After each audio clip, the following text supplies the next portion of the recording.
Hello students, welcome to Knowledge Viewpoint. So this is Anmol Bansal and this is 5th class series, and today we are going to read lesson number 7, How Far is the River? So this chapter is based on a adventure, on a traveling or trekking by a small child of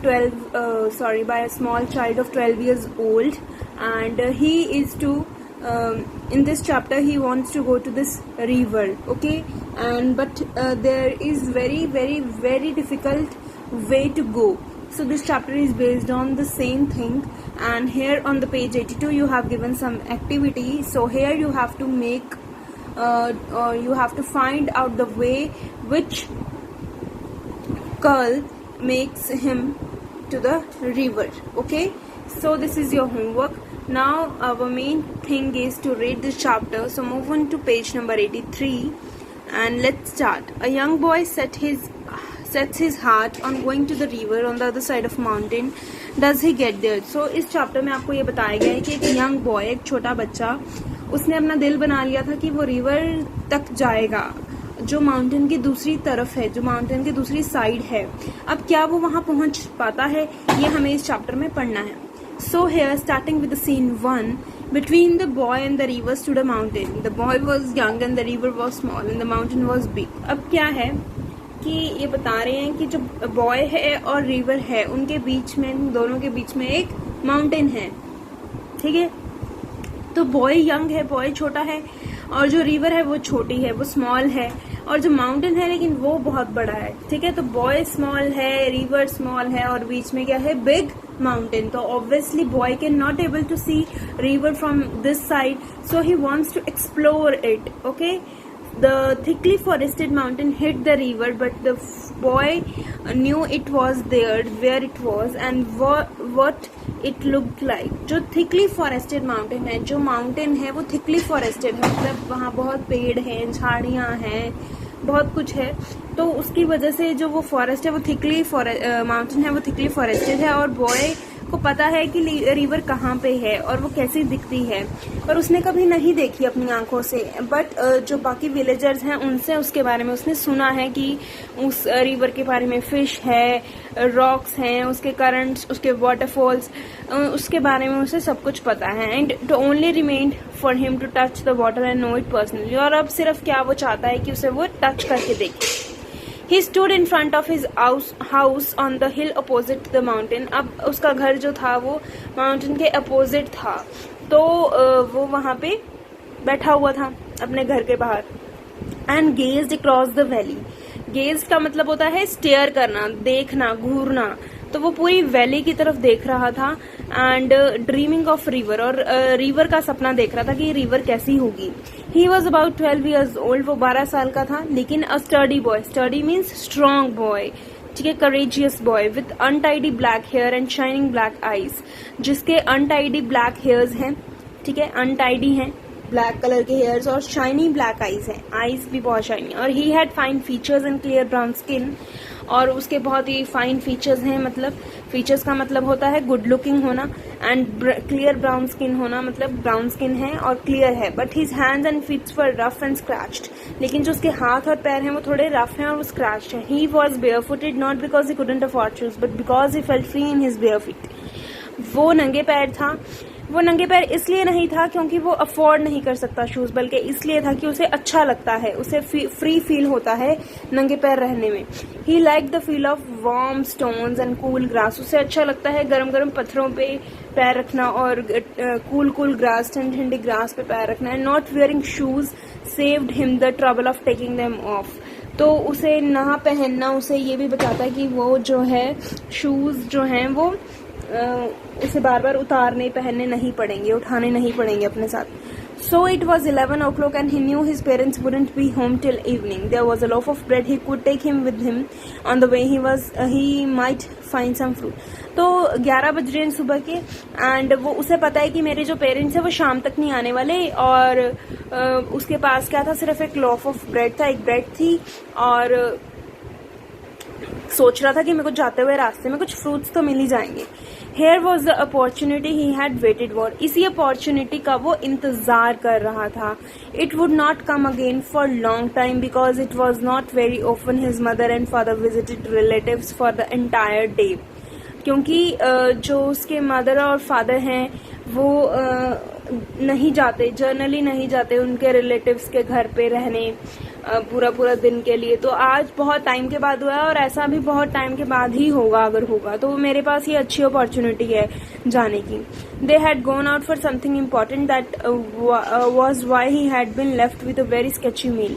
तो वो किसी जरूरी काम से गए हैं, इसीलिए उसके पास बहुत ही स्केची मील है. स्केची मील का मतलब होता है कि सिर्फ सिंपल सा फूड होना, प्रॉपर मील नहीं होना. जैसे कि सिर्फ ब्रेड है और कुछ मिल्क है और 2 एग्स हैं. ठीक है, ये उसकी मील में रखा हुआ था. He went into the house and wrapped the loaf in a newspaper. Then he closed all the doors and windows. तो वो घर के अंदर जाता है और न्यूज़पेपर में ब्रेड को फोल्ड करता है और अपने घर की जो सारे खिड़कियां दरवाजे हैं वो क्लोज कर देता है. The path to the river dropped steeply into the valley, then rose and went around the big mountain. अब पाथ कैसा है? पाथ मतलब स्टीप है. स्टीप मतलब बहुत निचाई है. बहुत निचाई का मतलब कि हमें रुड़ते हुए जाना है, जैसे बहुत निचाई है. ठीक है, वो स्टीप है. उसके बाद रोज, रोज का मतलब फिर ऊंचाई है, मतलब निचाई ऊंचाई ऐसे रास्ता है. And went around the big mountain, और उसे वो माउंटेन पार करना है.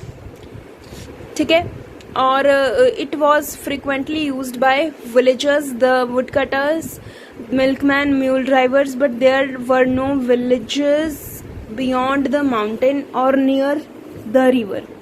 अब क्या है कि वहाँ पे बहुत सारे विलेजर्स गए हैं, वुड कटर्स गए हैं और मिल्कमैन गए हैं, म्यूल ड्राइवर्स गए हैं. म्यूल ड्राइवर्स कौन होते हैं? जो जैसे खच्चर होती है ना, खच्चर हॉर्स, उन्हें चराते हैं जो, वो लोग गए हैं वहाँ पे. और मिल्कमैन आपको पता ही होगा, वुड कटर्स भी आपको पता होगा. तो वहाँ पे लेकिन और कोई विलेजेस वहाँ माउंटेन के बाद नहीं गया, रिवर तक. The boy passed a wood cutter and asked him how far it was to the river. तो बॉय एक वुड कटर से मिलता है और उससे पूछता है कि कितनी दूर है यहाँ से रिवर. तो would cutter was short but a powerful man with a creased and weathered face and muscles that stood out in hard अगली लम्प्स. तो जो वुड कटर था वो शॉर्ट था, हाइट शॉर्ट थी, बट लेकिन पावरफुल था. क्रीज्ड एंड वेदर्ड फेस का मतलब होता है कि बहुत ज़्यादा स्ट्रॉन्ग होना, जिसने जिंदगी में बहुत ज़्यादा हार्ड लाइफ को सीन किया हो, देखी हो हार्ड लाइफ. ठीक है, वो इंसान. और मसल्स जो थी वो भी उसकी बहुत बनी हुई थी और हार्ड थी और अगली लंप्स बने हुए थे. ठीक है, तो ये था scene 1. Now scene 2, 7 miles he said. तो वो वुड कटर बोलता है 7 miles, 7 मील दूर है यहाँ से. विच वॉज फेयरली एक्यूरेट, और वो कहीं तकरीबन सही भी था, वो इतना डिस्टेंस की है. तो why do you want to know. तो वो वुड कटर पूछता है उस बॉय से कि तुम क्यों जानना चाहते हो कि रिवर कितनी दूर है. तो वो कहता है I am going to the river, मैं रिवर की तरफ ही जा रहा हूँ. अब अलोन, तो वो कहता है अकेले. कहता of course, but it is too far, it will take you 3 hours to reach there and then you have to come back. तो कहता है लेकिन ये तो बहुत दूर है और तुम्हें 3 घंटे लग जाएंगे जाने में और तुम्हें वापस भी अकेले ही आना है. And it will be getting dark, और अंधेरा होने वाला है.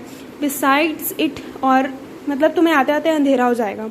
Besides it is not easy road, और इसके अलावा जो वो रास्ता है वो ईजी भी नहीं है, वो बहुत मुश्किल है. But I am a good walker said the boy. और जो वो बॉय है वो कहता है कि नहीं, मैं तो बहुत अच्छा वॉकर हूँ और मैं अच्छी वॉकिंग कर लेता हूँ. Though he had never walked further than a mile from his house to his school. और वो 1 माइल से ज़्यादा कभी भी चला नहीं था जो कि उसके घर से और स्कूल के बीच में थी. He carried on down the path and the woodcutter looked after him with some misgivings and decided to keep an eye out for the boy on his way back from the market. अब वो क्या कर रहा था कि वो अपने रास्ते की तरफ चलता है और जो वुड कटर है उसकी तरफ वो देखता है मिसगिविंग्स मतलब डाउट के साथ देखता है कि ये बच्चा जो है ये सोच रहा है क्या ये जा पाएगा, and decided to keep an eye out of the boy, और जब तक वो मार्केट नहीं पहुंच जाता तब तक वो उस पर नजर रखेगा। उसके बाद तो उनके रास्ते अलग हो गए, ठीक है। The path was steep and the boy had to run most of the time, और जो पाथ था वो स्टीप था मतलब गहरा था, तो उसको रन ही करना पड़ रहा था, क्योंकि जब बहुत तराई होती है तो बंदा चल नहीं सकता, जो इंसान है वो चल नहीं सकता, ऑटोमेटिकली उसे दौड़ना पड़ता है, ठीक है। तो the boy had to run most of the time, तो उसे काफी टाइम तक रन करना पड़ा। It was dizzy winding path, okay. So here and he slipped once और ट्वाइस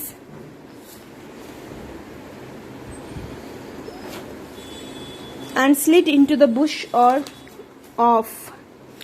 डिजी का मतलब होता है अस्टीर, अस्टीर मतलब कि भी लड़खड़ाने वाला रास्ता, बहुत ही लड़खड़ाने वाला रास्ता, वाइंडिंग। एंड ही स्लिप, एक दो बार वो स्लिप भी हो गया, बुशेस के अंदर जाके मतलब गिरा वो। And the hill was covered with lush green ferns, ferns का मतलब होता है लीव्स एंड फ्लावर्स से ही रिलेटेड जो भी हमारे होते हैं वो, ठीक है। तो जो हमारे जो हिल है वो लश ग्रीन फर्न्स के साथ कवर्ड है, लीव्स होते हैं बेसिकली, फ्लावर्स के जो लीव्स होते हैं। The trees were wound in creepers, और जो पेड़ हैं उनके ऊपर वो क्रीपर्स में लिपटे हुए हैं, मतलब सारे ट्रीज के ऊपर क्रीपर्स हैं। क्रीपर्स आर इंसेक्ट्स, ओके, रेंगने वाले इंसेक्ट्स होते हैं जो crawling insects. And a great wild dahlia would suddenly rear it's golden head from the leaves and ferns. तो सडनली क्या होता है कि डहलिया फ्लावर है तो वो भी निकलता है कहीं से, मतलब गोल्डन, उसका हेड गोल्डन कलर का डहलिया और उसके लीव्स और फर्न्स के अंदर से। Soon the boy was in the valley and the path straightened out and rose he met a girl who was coming from the opposite direction. She held a long curved knife with which she soon the boy, जल्दी ही जो boy है वो valley में पहुंचता है, और जो पाथ है वो थोड़ा स्ट्रेट हो जाता है एंड फिर से चढ़ाई आ जाती है। अब वो एक लड़की से मिलता है जो कि अपोजिट डायरेक्शन से आ रही थी, और उसने एक लॉन्ग कर्व नाइफ उठाया हुआ था, नाइफ था उसके हाथ में, और वो ग्रास कट करने के लिए था। And there were rings in her nose and ears and her arms were covered with heavy bangles, और उसके नोज में और ईयर्स में रिंग्स थी, बालियां वगैरह थी, और जो आर्म्स थी वो बहुत ज़्यादा हैवी बैंगल्स के साथ कवर्ड थी। Bangles made music when she moved her hands, और बैंगल्स से खनखनाट की आवाज़ आ रही थी, म्यूजिक आ रहा था। How far it is to the river आज द बॉय, तो बॉय उससे भी पूछता है कि कितनी दूर है river. The girl had obviously never been to the river, और जो गर्ल थी वो कभी भी रिवर की तरफ नहीं गई थी, ठीक है। तो उसने अंदाजे से बोल दिया 20 miles, okay, without any hesitation, तो का लगा दिया उसने, ठीक है। तो फिर the boy laughed and run down the path, जो लड़का था वो हंसा और वो नीचे की तरफ चला गया, पाथ की तरफ आगे बढ़ा वो अपने रास्ते में। उसके बाद क्या हुआ, a parrot suddenly screeched, flew over his head, low over his head, a flash of red and green. It took the course of the path and the boy followed its dipping flight. अब यहाँ पे क्या हुआ, एकदम से एक parrot आ गया, parrot उसके हेड की नीचे से आ गया और उसके साथ साथ वो उड़ने लगा, मतलब जैसे बॉय चल रहा था साथ साथ ही पैरेट चल रहा। तो फिर उसके बाद जो था पाथ रोज मतलब चढ़ाई आ गई, और the bird disappeared among the trees, और बर्ड जो था वो डिसअपियर हो गया, पैरेट डिसअपियर हो गया। A trickle of water came from the hill side and the boy stop to drink, the water was cold and sharp but very refreshing. फिर वहां से उसने जैसे ही वो चढ़ाई आई तो वहां से पानी आ रहा था एक जगह से, एंड हिल साइड से पानी आ रहा था, और जो लड़का था वो पानी पीने के लिए रुक गया, एंड जो पानी था वो बहुत ठंडा था, शार्प था और बहुत रिफ्रेशिंग था। However it seem to have effect of making him thirstier, और जिसकी वजह से उसे लगने लगा कि मुझे प्यास लग रही है, ठीक है। However it seem to have, और ये हो गया। The sun was striking his side of hill and, और जो सन था वो बहुत शाइन कर रहा था उस टाइम पे, and the dusty path became voter, और जो डस्टी पाथ था, जो क्योंकि नंगे पैर है वो बॉय, तो वो हॉट होने लगा था। The stones burning the boys feet, और जो पत्थर थे वो पैर जला रहे थे उस लड़के के। He was sure he gone half way, he had walked for over an hour. तो उसे लग रहा था कि मैं आधा रास्ता कवर कर चुका हूँ, क्योंकि वो 1 घंटे से ज़्यादा चल चुका है। नाउ यहाँ तक था सीन 2 कि वो लड़के को कौन कौन मिला। वुड कटर मिला, देन एक गर्ल मिली, उसके बाद एक विलेज बॉय मिला जो अपनी शीप्स को वो कर रहा था, उन्हें ग्रेजिंग करवा रहा था। नाउ अब हम देखते हैं सेक्शन 3 में क्या होता है। Presently he saw another boy ahead of him driving a fish down the path. Okay sorry, boy हमने करना है, विलेज पाथ अभी, सॉरी विलेज बॉय। तो प्रेजेंटली ही सॉ, वो एक और लड़का देखता है जो आगे से आ रहा होता है, जो कि अपनी शीप्स को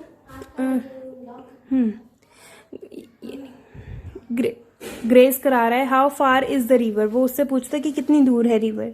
the village boy smiled in a friendly way and said, the village boy जो है वो हंसता है और कहता है, oh not far, just round the next hill and straight down, थोड़ी सी दूर रह गया है, अब तो बस नेक्स्ट हिल है, उसके बाद सीधा नीचे है river. The boy feeling hungry unwrapped his loaf of bread and broke it in half, offering 1 portion to the village boy. तो वो क्या करता है, थक जाता है, उसे भूख लग जाती है, वो एक स्टोन पे बैठता है और अपनी पेपर में से ब्रेड को अनफोल्ड करता है और हाफ ब्रेक करके पोर्शन उसको विलेज बॉय को ऑफर करता है।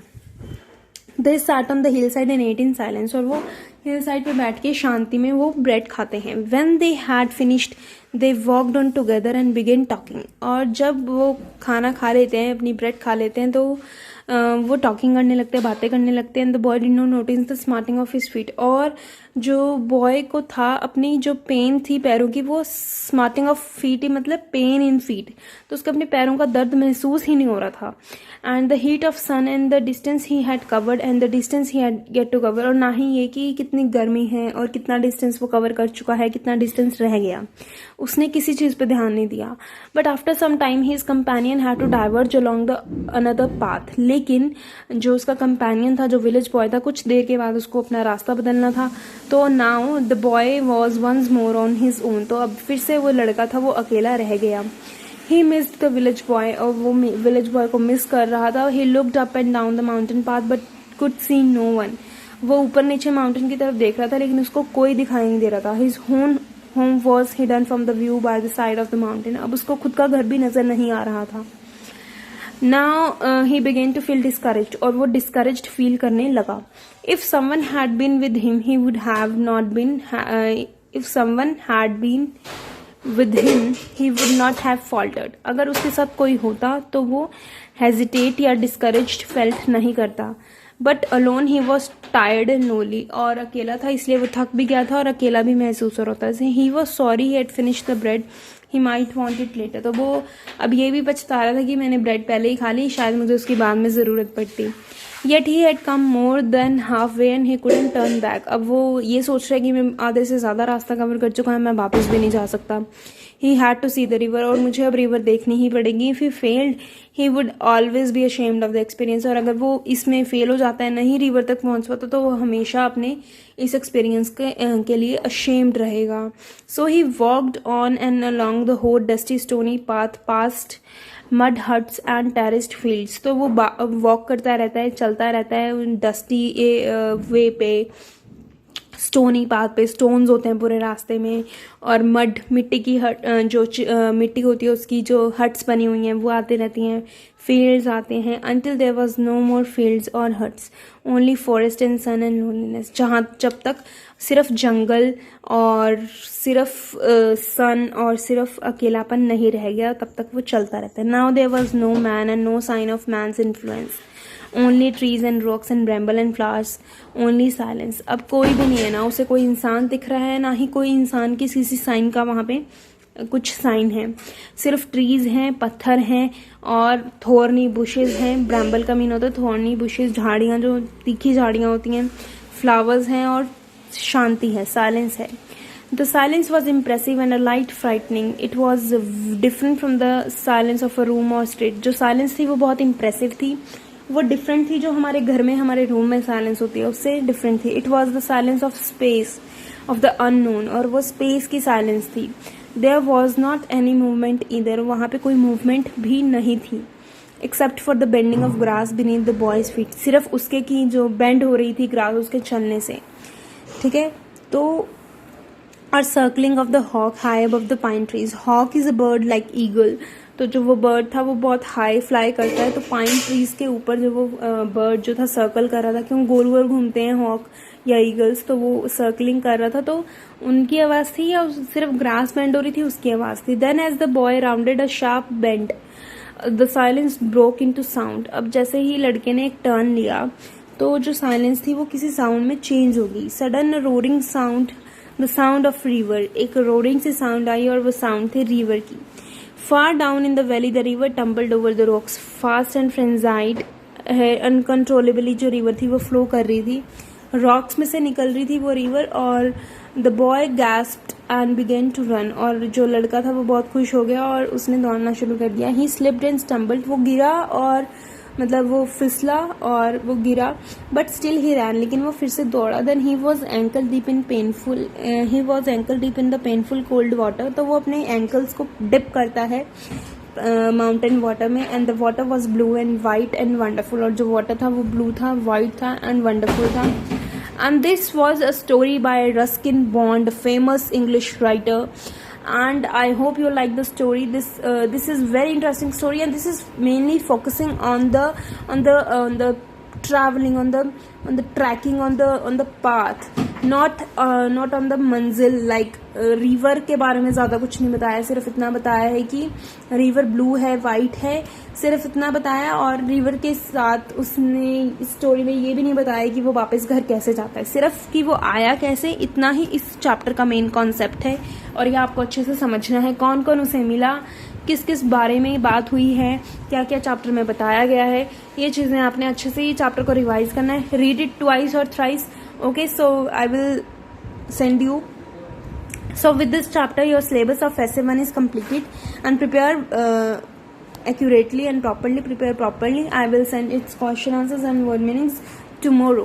Okay.